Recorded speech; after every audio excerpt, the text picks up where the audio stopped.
Olá, pessoal. Nessa aula nós vamos ver a competência 5, que é a proposta de intervenção nas matrizes de correção da redação do Enem. Então, qual é a importância especificamente desta competência?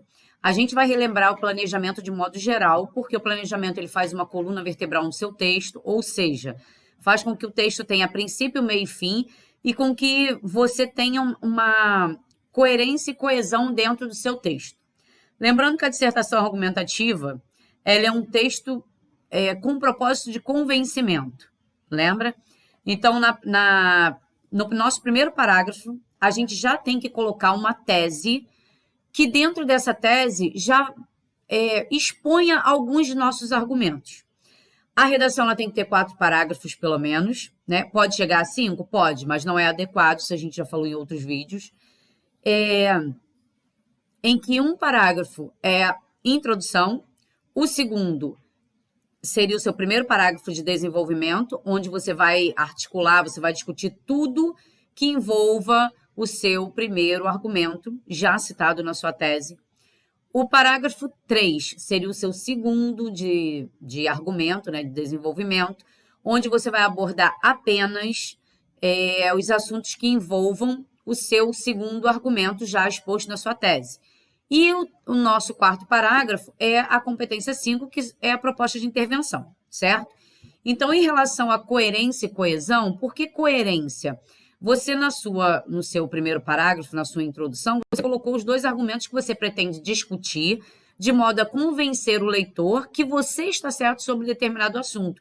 Ou, pelo menos, quais são os motivos pelos quais você pensa daquela forma sobre um determinado assunto, certo? Se você discutiu o primeiro parágrafo, você discutiu o seu argumento 1, no segundo parágrafo, o seu argumento 2, significa que você foi coerente dentro dos seus argumentos. Porém, se a gente prestar atenção, isso faz com que a redação vire uma coxa de retalho, né? No primeiro parágrafo, eu falo apenas sobre um determinado elemento da minha redação, no segundo parágrafo, apenas sobre outro elemento, e é como se esses 2 elementos não se conectassem. Por isso, os conectivos, que foram vistos na competência 4.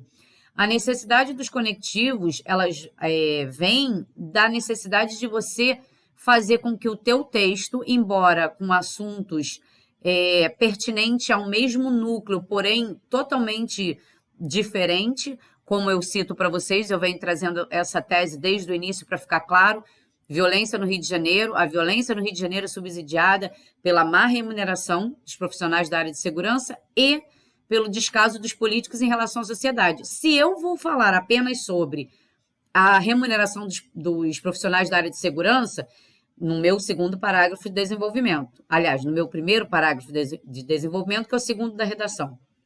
E no outro eu vou falar sobre o descaso dos políticos, é como se fossem subassuntos separados. E eu preciso fazer uma ligação entre eles.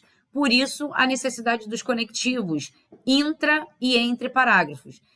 Falo primeiro da remuneração dos profissionais da área de segurança. Além disso, outro ponto importante é o descaso dos políticos em relação à sociedade. Eu fiz uma ligação, uma coesão entre os 2 argumentos que eu quero sustentar dentro da minha tese, dentro da minha redação de modo geral, para que eu consiga convencer o leitor do meu ponto de vista sobre determinado assunto, ok?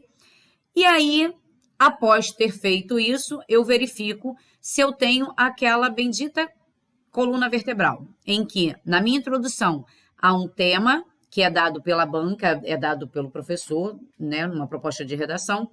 Eu tenho a tese, que é o meu ponto de vista sobre o assunto, sendo que não é um ponto de vista baseado no achismo, ele tem 2 argumentos ali, pelo menos, para sustentar a minha tese. Eu tenho, no primeiro parágrafo de desenvolvimento, que seria o segundo da minha redação, eu tenho a discussão do meu primeiro argumento, eu tenho a discussão do meu segundo argumento no segundo parágrafo de desenvolvimento, que é o terceiro da minha redação, e eu tenho a minha conclusão já bem montada e bem estruturada para fechar e apanhar tudo que foi citado dentro da minha redação com o propósito de convencer o leitor do meu ponto de vista, certo? Então, no próximo vídeo, a gente vai adentrar a todos os elementos que compõem apenas a competência 5 para a matriz de referência de correção da redação do Enem. Então, até lá!